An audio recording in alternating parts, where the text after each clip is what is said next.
Lovelies, welcome to my channel, The Productive Girl. Happy Friday. Today's video is going to be really interesting. I'm going to be trying out cash stuffing. I'm going to start my cash stuffing journey. So if you're unaware what is cash stuffing is, I think the founder of cash stuffing is Dave Ramsey, and he mentioned about this cash stuffing or cash envelope budgeting system in his book called Total Money Makeover.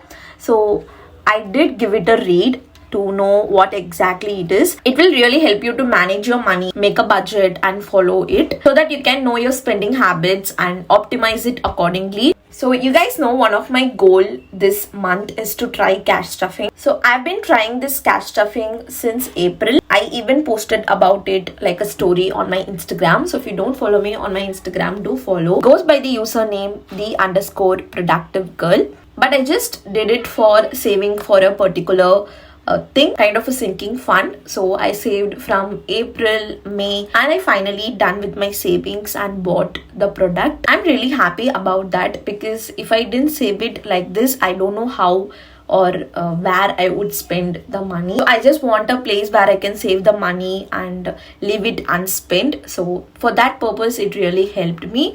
But I didn't follow any other steps. But from this month, I'm just going to be following it. You just need an envelope and you have to label the envelope according to the categories, budget categories that you need. And it may differ from person to person according to your life and your lifestyle. Like you can have for like a food, spending category and entertainment, clothing, gas, etc. And you have to label them and you have to stuff a certain amount of money. You have to dedicate for that and you have to keep it inside that envelope. For example, let's say you have a grocery and you allocate 2000 rupees inside the grocery envelope and you just have to carry it when you go for a grocery shopping, and you have to spend the money from that grocery envelope only whenever you buy a grocery. The remaining amount also you need to put into the respective envelope. Once the amount in the envelope is over, you should not spend, then that's it. You should not spend the money from other envelopes. So that is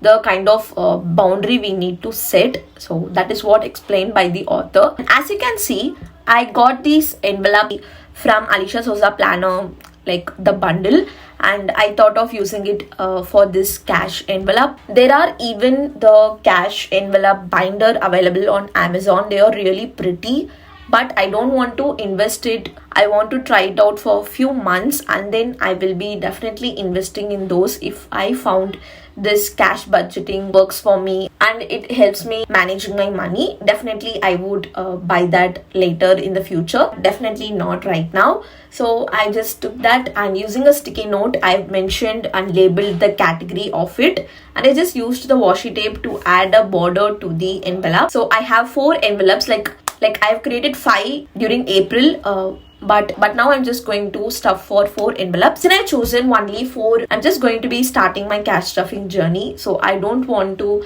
have like a 10 cash envelopes. Later it can overwhelm me. So that's why I just want to keep it as less as possible, and I can gradually increase the cash envelopes as we move on. That is not a problem. But for the starting point, I just want to keep it simple. So as you guys can see, I've made a budget in my bullet journal, and I've separated into 4 categories like fixed expenses, fixed savings, and variable expenses. Another point to remember is that we can only do this envelope budgeting system for variable expenses, okay, not for fixed expenses. So in my fixed expenses, so altogether like my bills, recharge and subscription, it cost me around 10,000 rupees. So it's fixed and which I paid with my card. And the next one is fixed saving. So I have a fixed savings in 2 ways. One is mutual fund, in which I have to pay 5,000 rupees, and for gold fund I have to pay 2,000 rupees.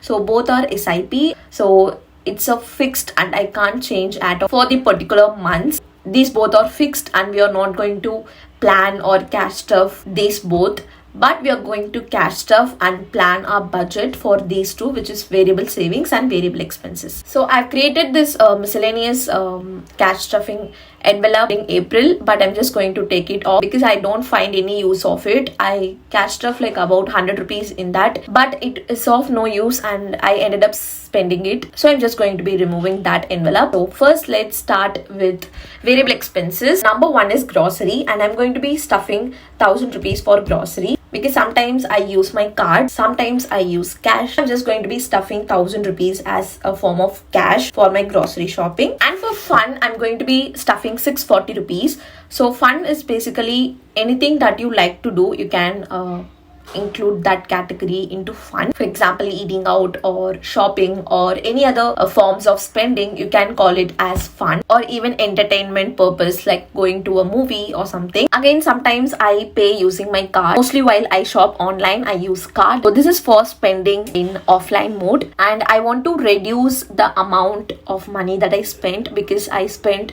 quite a lot of money last month. So I just want to reduce that. Okay, expenses is done. Now let's come to variable savings, which we can also call it as savings or sinking funds. I have two envelopes. One is want. So now that my want from April month is done, which is washing machine, now the next thing on my wish list is a monitor. So I already have a monitor, so that's why it's a want. It is definitely not a need. So I'm going to be stuffing 1000 rupees in the want category for my monitor. So let's see how that goes. Next envelope is emergency fund. If there is one thing that I would request you guys to save money for, it is definitely emergency fund.